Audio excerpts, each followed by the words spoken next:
This is Bob from Apostrophe CMS. You might also know me as daunting on GitHub. I'm a developer relations engineer and I'm passionate about making Apostrophe easier to use through the creation of documentation and tutorials, much like the one that you're watching right now.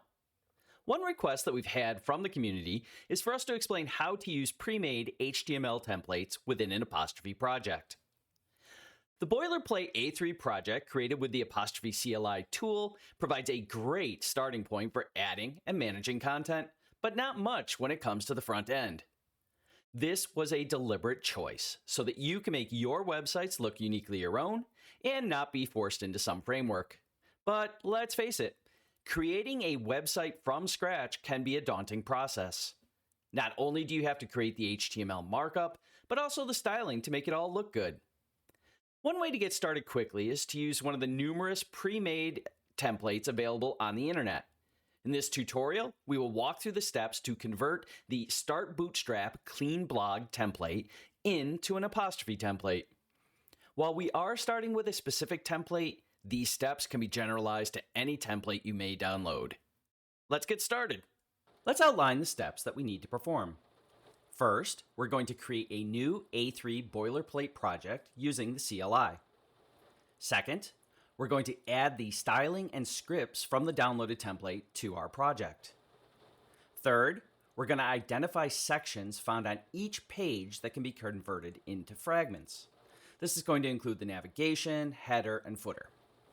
Fourth, we're going to modify the project core layout file, which is views/layout.html. Fifth, we're going to create an Apostrophe default page type. That's going to be for all of the non-blog type pages. And then finally, sixth, we're going to add blog pages using a new piece type. We're going to create an index.html page and a show.html page. The index.html page will be used as our home page, and the show.html pages, of course, will be used for each of our blog articles. Let's start taking a look at the template that we'll be using. This recipe is based on the Clean Blog template, which is a free download from Start Bootstrap. This template contains 4 simple pages. First is a home page, which contains a listing of all the blog articles on the site. This is basically an index.html page for a piece type. For each of the different articles or posts, there's a page to display it. This is basically a show.html page for a piece type, and that's what we're going to implement for each of these 2 types of pages. Finally, there's an about page and a contact page. Both of these are simple pages. The about page has an area with a rich text widget to put the blog body into, and the contact page has a little bit of text and then a contact form. Notice that for all of the pages, they have this upper identical navigation with this Start Bootstrap logo on the left, and then all of the different page links. They also all have this header with the background image, as well as a headline and a subtitle. And then finally, all of the pages have this footer element where there are the social links as well as some copyright text. If we take a look at the sample post here, we can see that the show.html page that shows each of the different blog articles, in addition to having the title and subtitle, also has this attribution area right here. So we're going to have to make some changes when we split the page up into this header, footer, and navigation. We're going to have to make some changes in order to include that if it's a show HTML page. So at this point, you should have the code for the template downloaded onto a location on your hard drive where you can easily access it. You might even want to open it up in your code editor right away so that we can go ahead and copy some text, some code out of that over into our project. But next up, let's go ahead and start a new A3 project using the CLI. Now in this case, I'm going to expect that you already have the CLI installed. If not, go on over to our website and we've got great instructions there, whether you're on Mac, Linux, or Windows. For Windows, we do recommend you install Windows Subsystem for Linux. Switching over to the terminal, just have that here. Make sure that you are in the directory where you want your new project to exist. And then all we're going to do is just type apos create, and then you can give it whatever name you want. I'm going to call this template app. So now the CLI will go ahead and create the whole folder structure for you. It's going to take just a few seconds depending on what type of system you are running this on. At the end, once it gets done with its installation, it'll ask you for an administrator password. Make sure to remember this password for your login. And of course, make it more secure than the one that I'm doing right now.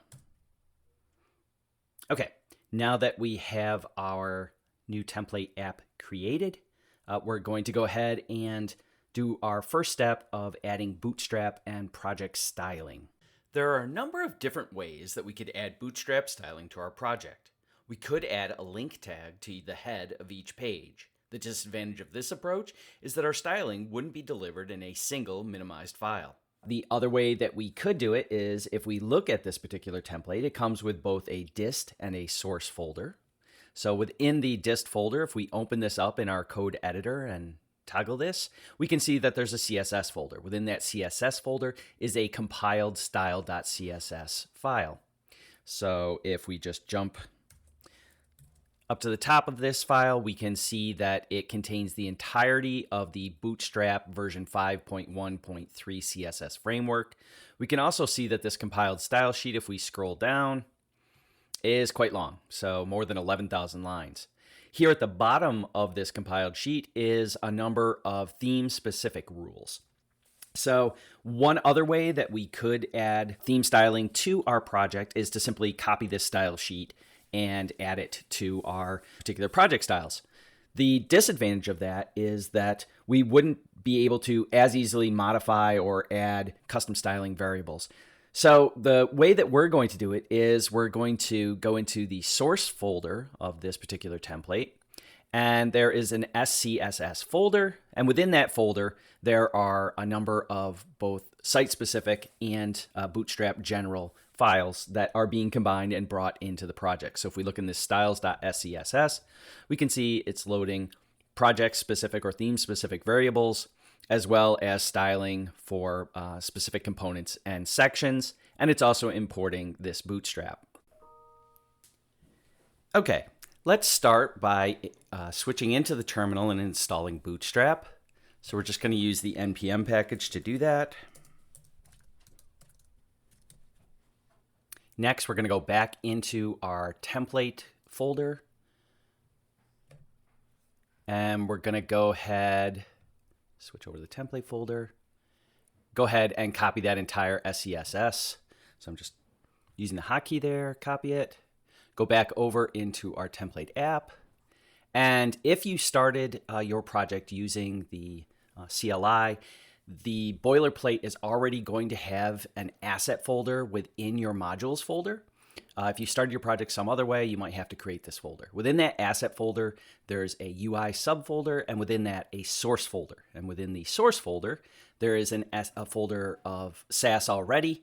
This provides some base styling to the boilerplate. We need to get rid of that, so we're just going to click on that and delete it. Move to trash. We're also going to get rid of this index.scss file. Move to trash. And then we're going to paste in our SCSS that we copied from the template. Next, we want to move our styles.scss up a level into the source source folder. Move and rename it as index.scss. So the reason why we're moving and renaming these files is because if an Apostrophe module has a UI source folder with an index.scss file in it, that file is going to be automatically registered and brought in through Webpack into the main styling file, so it can be delivered with a single request. All right. So now with that done, the only other thing that we have to do to bring our styling in is, since we moved that file from within the SCSS folder up one level, we have to redirect all of these import sheets. So let's go ahead and do that.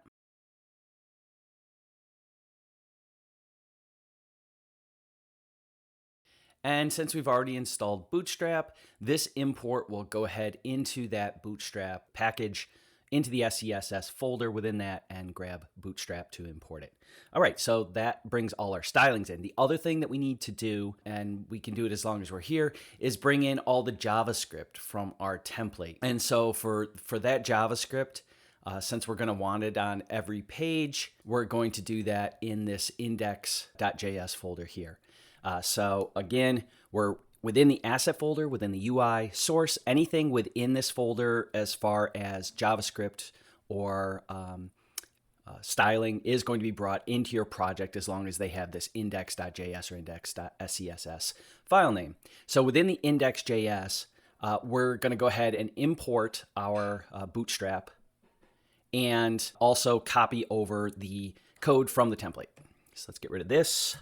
Let's go back into our original template folder. And we can see here in JS, there's a scripts file that has a little bit of scripting to change how the navigation looks on user scroll. So let's copy all of that, go back over into our template app, and go ahead and just paste that in.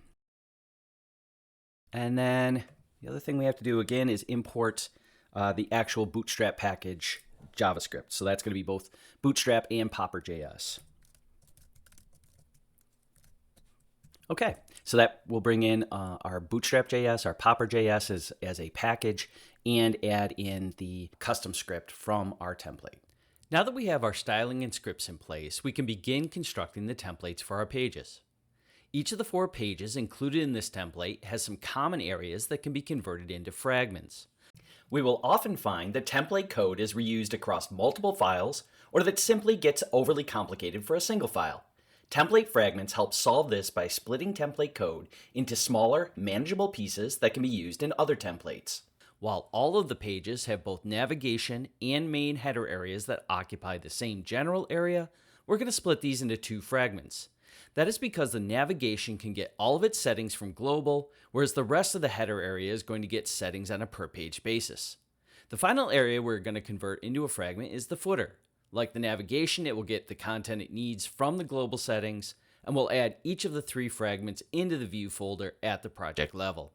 Inside the views folder, create another folder named fragments and a file named navigation.html.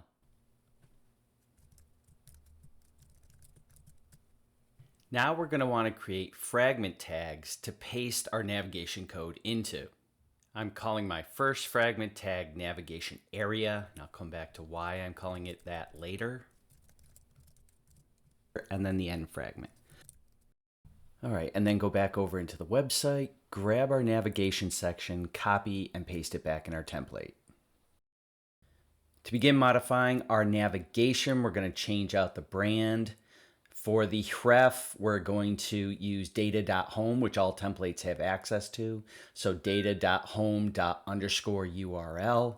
And then for the brand text, we're going to use a field from our global schema, data.global.brand. Next, within the unordered list, delete the last 3 list items.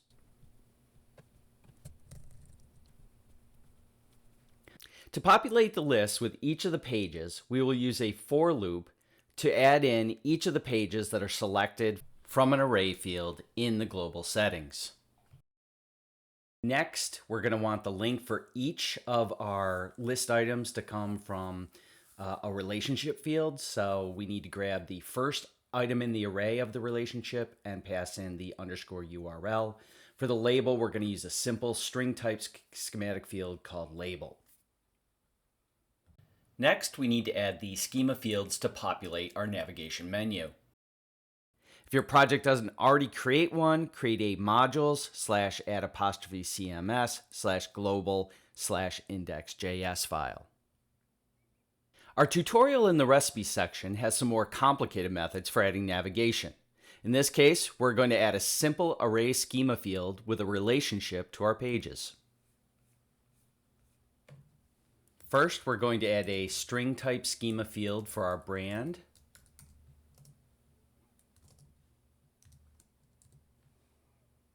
Again, required And then we're going to make an array for all of our pages that we're going to link to.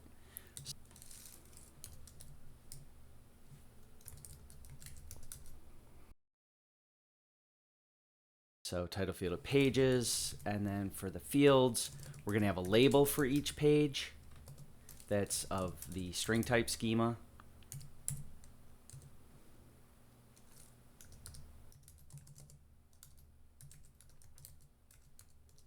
And then a relationship. So page, and then a type relationship. So we're going to use a with type of apostrophe CMS/page. Max of 1, make that required. And then we're going to add a projection in order to limit the number of fields that are returned.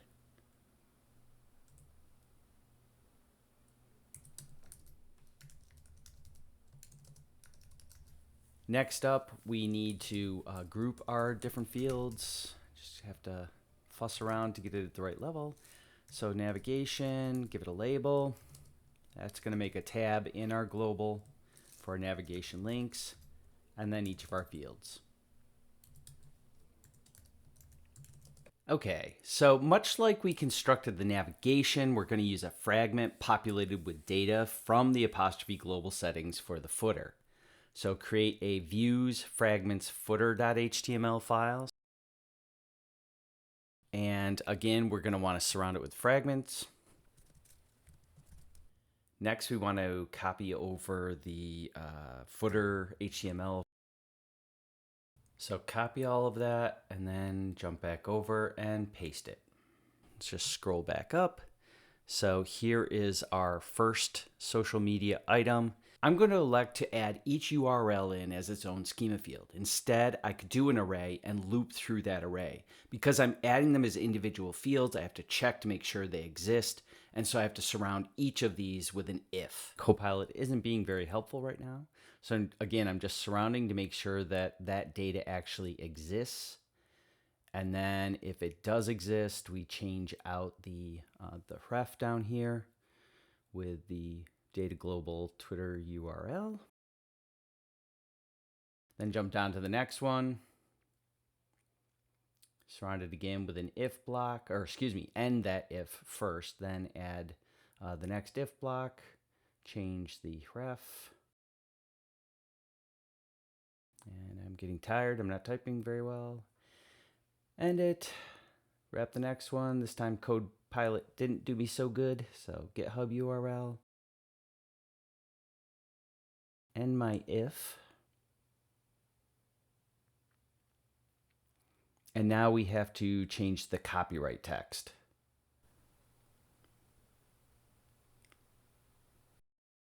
To save you the tedium of watching me type, I've gone ahead and updated the global index.js with our new schema fields.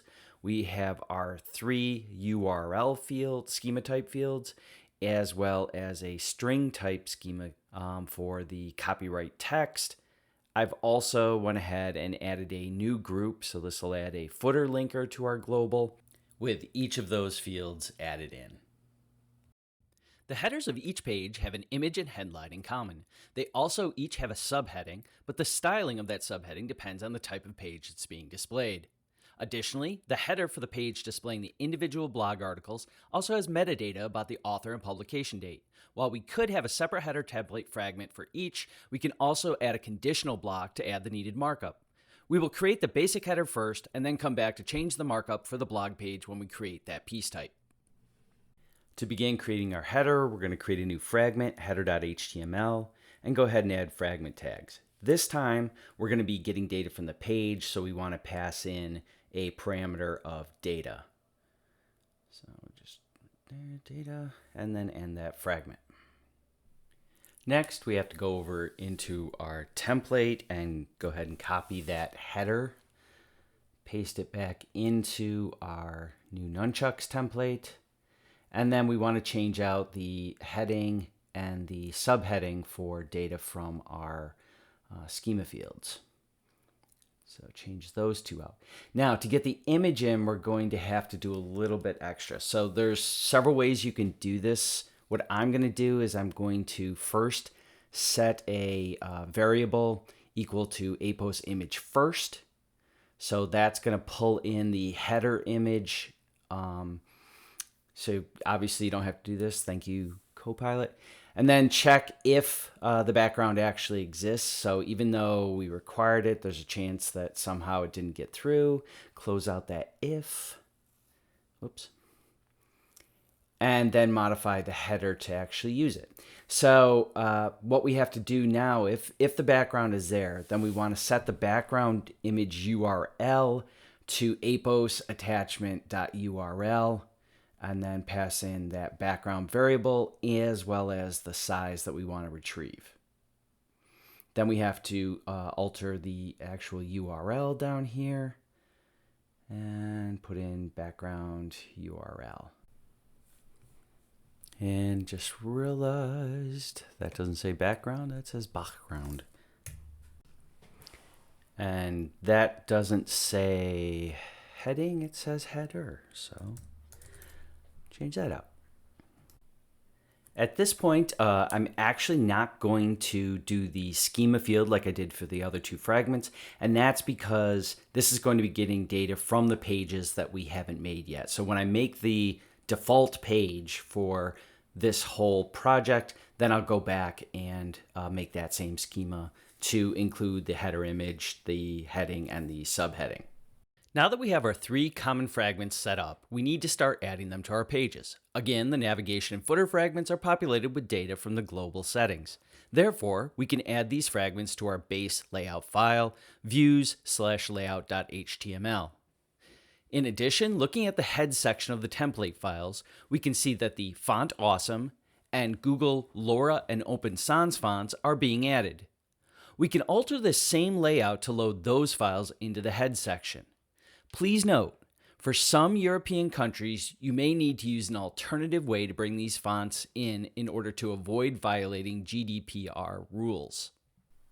Okay, so once I open up the main project views layout.html file, first thing I'm going to want to do is import each of my fragments. So import the fragments /navigations.html as navigation. Do the same with the with the footer. Import that as footer. So now I can access those to add them into my template. Now I'm going to want to bring in the extra fonts that are found within this. So I'm going to do that by adding an extra head block. So this is going to add more code to the end of the template head. So I'm going to go back in, copy over the Font Awesome into Google Fonts.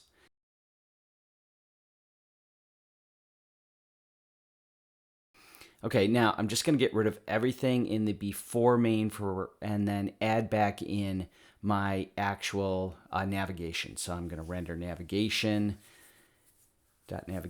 area.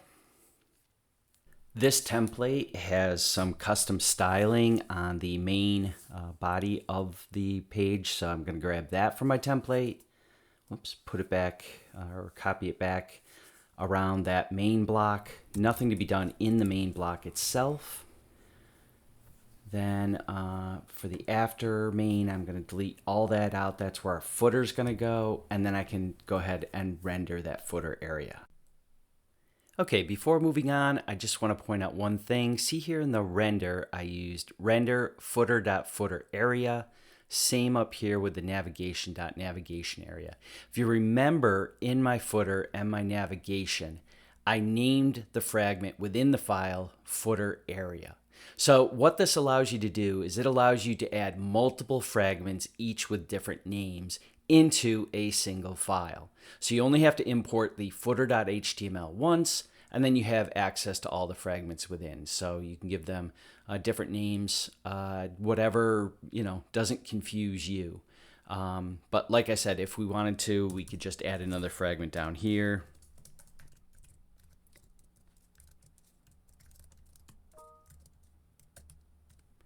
And then over in our template, we could just say, instead of render footer.footer area, we would say render footer.another area.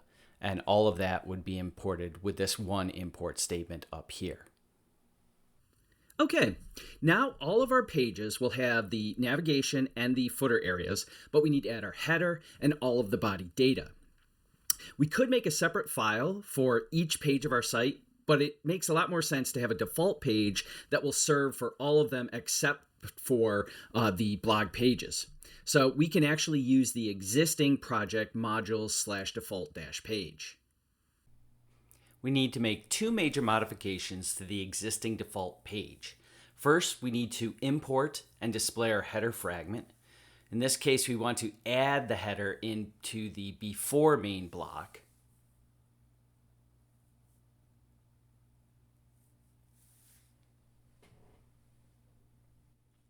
So in order to keep the rest of the data in before main, we need to use super and then go ahead and render our actual header. And add the data in from the page. Oops, wrong markings. Okay. Then second, we need to add the template styling and main content to the main block. So we're just going to go ahead, go back over here and grab all of this markup with the bootstrap styling, go back over and put it into our main block. And then, of course, we have to render the actual area that is going to be displayed as the content of that block, of the main block, and then close out our markup. Next, we need to modify the schema fields of the default page/index.js file to add the data to the header and the main body of the page. For a number of the schema fields, I'm choosing to make them required. You could instead leave them optional, but then wrap the areas where they are added to the templates in conditional statements in case the editor leaves the fields empty. Once again, in the interest of time and, well, tedium, I'm just going to show you the completed page. So I've just modified the existing default page index.js. It extends the apostrophe CMS page type. And to it, I've added our required schema fields. So I've added a heading schema field, which takes a type of string, subheading, again, string, both required. Then an area that takes the apostrophe CMS widget, again, required equals true, make sure of that one, with a max of 1. Then for our post area, our blog area, I've added a rich text widget with some different styling, an image widget, and a video widget. For the contact form, I've also added a form widget, so you can get this by installing it from our extensions page, and there'll be a link below the video for how you do that. And then I've put them all onto just a tab called Basics. With our default page done, we can add 2 of the 4 template pages, the About Us and Contact Form pages. We're just going to spin the project up and take a look at our handiwork so far. So the first thing that you're going to notice is that the screen looks a lot different than when you normally spin a boilerplate project up. And that's because, remember, we got rid of all of the styling within that top level modules/asset folder. So that's what's normally going to give the styling here. So let's go ahead and log in.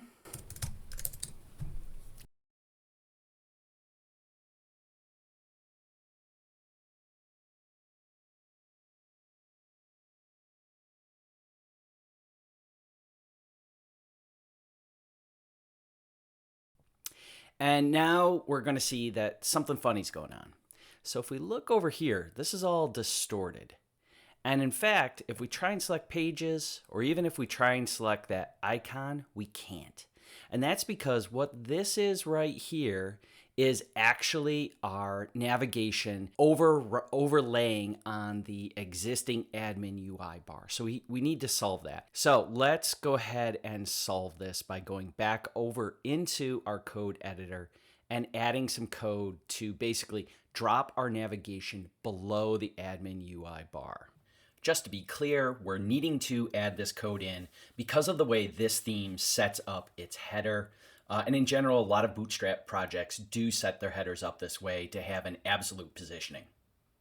We're going to add this code into modules asset UI. And then instead of the source folder, we're going to add it into another folder, Apos, and then a subfolder of that, apps. So now we have two folders in our UI folder, the Apos and the source. So this Apos apps folder, that the JavaScript within that is only going to be served to logged in users. So this is a lot of times where you're going to put your custom view UI components. But in this case, we're just going to add some plain JavaScript. Okay, so we're going to start with our normal export default. And then into that, first thing we're going to do is we're going to make sure that the admin bar is actually there by checking the window Apos modules and look for the admin bar module to be loaded. Next, if it is there, we're then going to use the Apos why is this arguing with me? Okay, we're going to use the Apos util onReady. That's going to fire every single time the page refreshes. And then we're going to say get the admin bar height from, again, the window Apos modules. This time we're going to ask for that height. Then next, we're going to grab our page nav that has an ID of main nav. And to that, since it is positioned to absolute, we're going to add pixels to the top.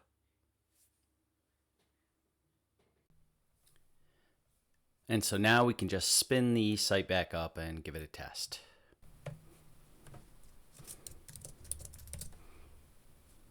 And we can see that our menu is indeed down here now instead of up covering over all of our admin bar. Okay, now I'm going to quickly make the About Me and the Contact page. Okay, so I'm going to add a new page. Thinking about it, could have saved a schema field and made the title and the heading the same, but I didn't. I've already populated this site with some images to make this go a little quicker. There's text, just grab some lorem ipsum, paste it in there, take a look at it, what it looks like. Okay, let's fill out our global settings for our footer so we can see what that looks like. Just going to fill these in really quickly with some sort of bogus links. Just remember that we have if blocks around those, so if we don't have some link in here, it's not going to display. So we have to put one in for each.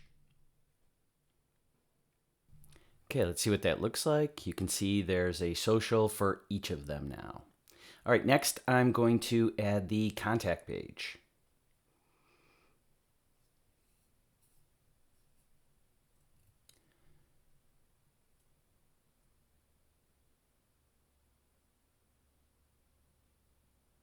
A little bit of rich text.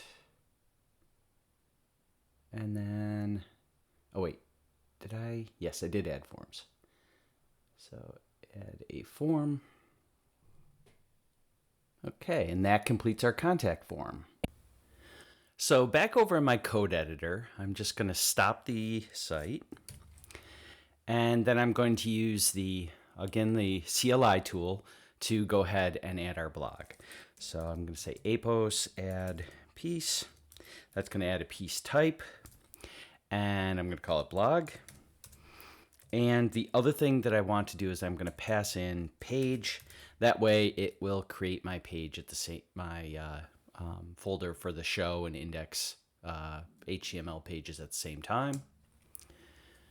So that's going to go ahead and run. And so now since we have this, if we look at the next steps down here, we needed to add it to our app.js. So there.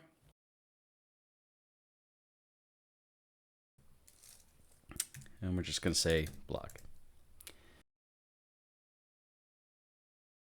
And then we also need to add our blog page.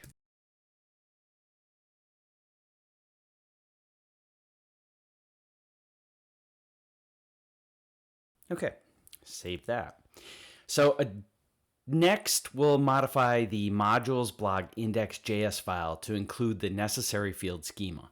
We need to add the header image and text plus the actual blog content. This is essentially identical to the index for the default page. And we can copy the contents of that file and then add two additional schema fields, author and publication date. Remember from the beginning of the video that if we looked at the template pages, the individual blogs have metadata for the author and publication date. So in the interest of time, I'm just going to go ahead and create that whole schema. Okay, so here's our schema. So it's a piece type. We added fields of header image. That's going to fill out that image at the top. A heading, a subheading, our metadata of author and publication date. Then in our main area, we have a rich text field with some settings, plus an image and video widget in order to add all of our blog content. And then all of these I put into the basics tab. So next, the index.js file for the blog page needs to be filled out. Again, it's going to be quite similar. It'll have a header image, heading, subheading. So I'm just going to go ahead again and fill that entire schema out, and then we'll walk through it just briefly. Okay, here's the finished schema for the blog page. So again, this is in our modules, blog page, index.js. In this case, we're extending the piece page type, and I'm adding an additional option here of per page. So this means that it's going to return 5 of the blog articles each time on an index page. For fields, I'm adding the same standard ones, a header image, required of true, making sure that there's only one of those with an image widget, the heading, the subheading, and that's all we need for this because all the rest we're going to be getting from the actual blog articles themselves. And then another basics tab.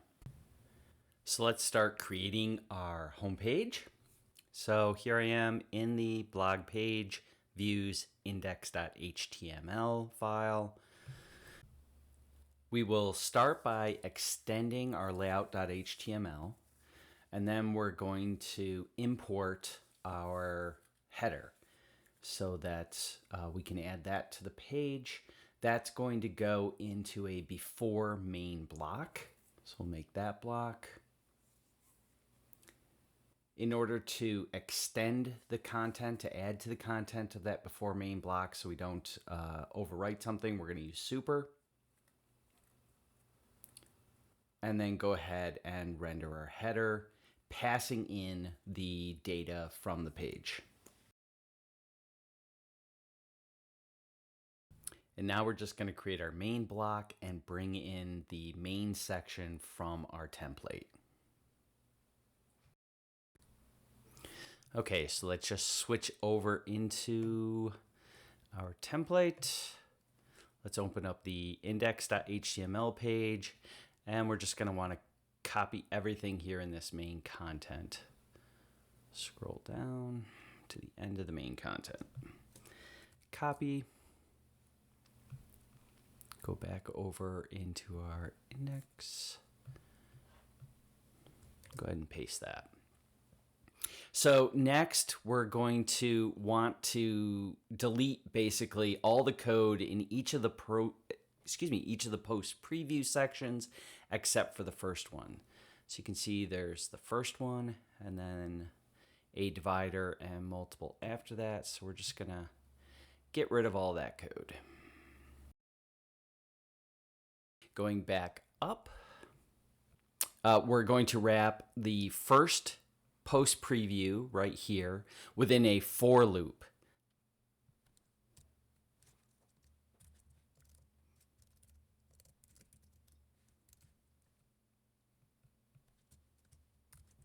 So we're going to step through all the articles, returned and data pieces, and output the relevant data. Again, since we specified a page per page value of 5 in the options, this will return the 5 newest blog articles.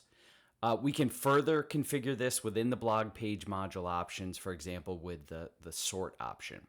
So how are we going to modify each of these that get returned? So the first thing we're going to do is change out this title.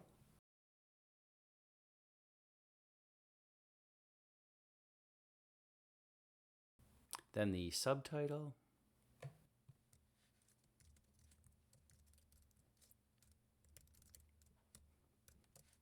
And so finally, we have to swap out this post meta. Now, in this case, I'm not sure if we're going to have an author page or something like that for this ref. Instead, I'm just going to go ahead and delete that link out and just do a more straightforward replacement here. So posted by, and we're going to want the author. And again, you can go back and modify this if you decide that you do want to add an author page. But for right now, we're just going to say piece.author. And then on, just go ahead and make sure that our spacing's okay there. On, and then the piece publication date. So we're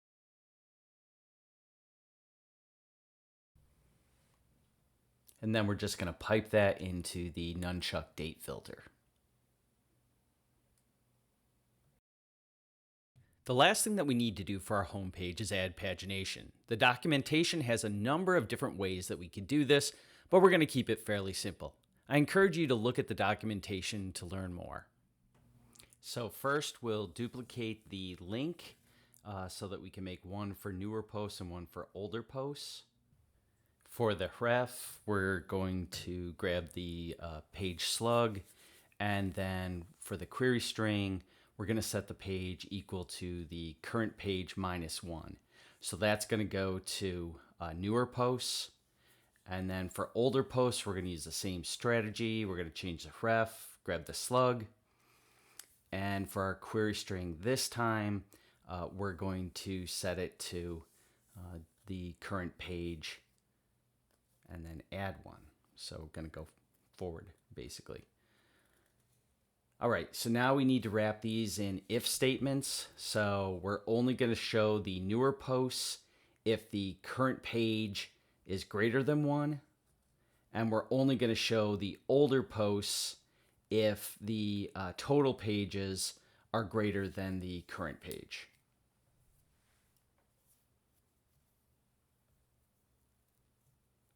And then finally, we just need to neaten up a bit of styling so that the buttons display in the proper places.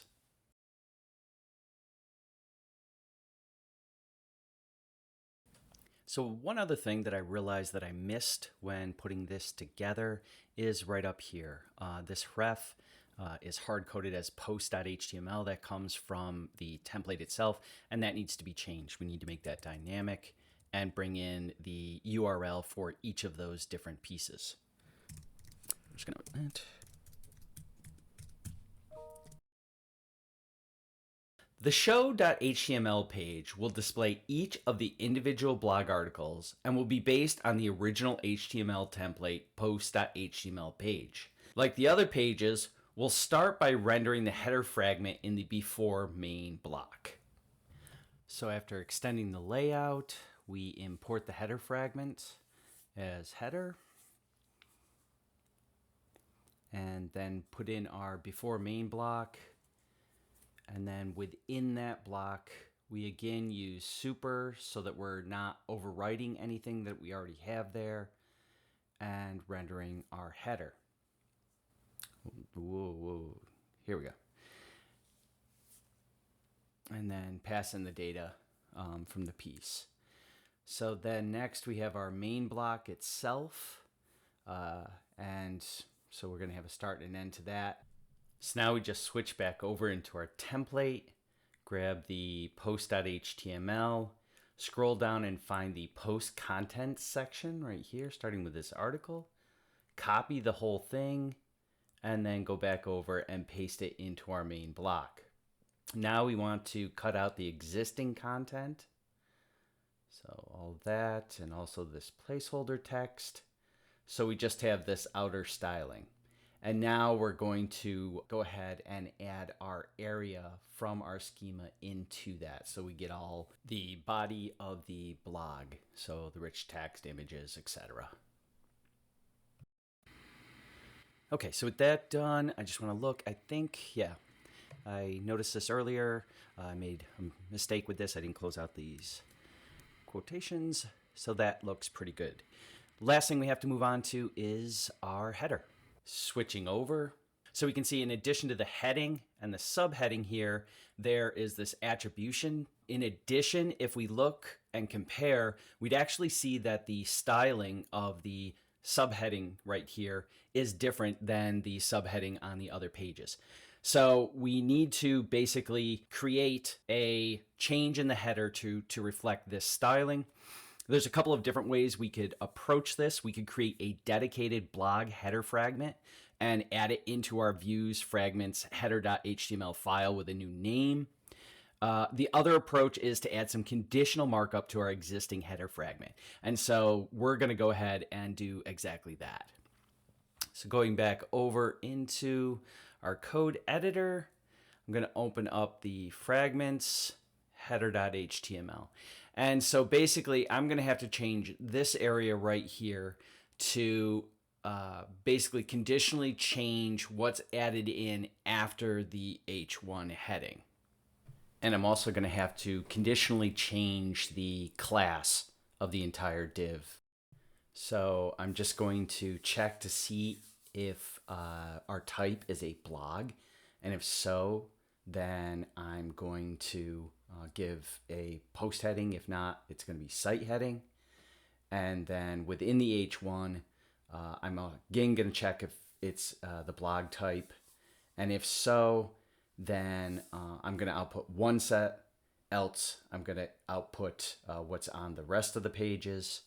And so if it's a blog, I'm going to output this H2 subheading with the subheading in it. And then I'm also going to create a span for our metadata.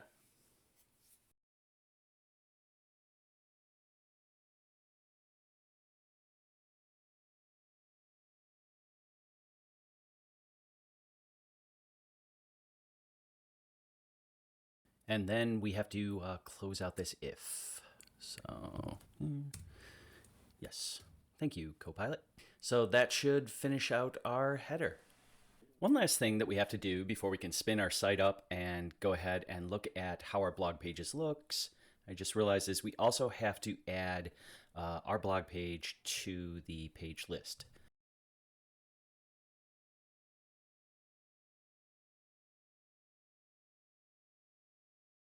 Okay, so now that's added in. Let's go ahead and spin our site up.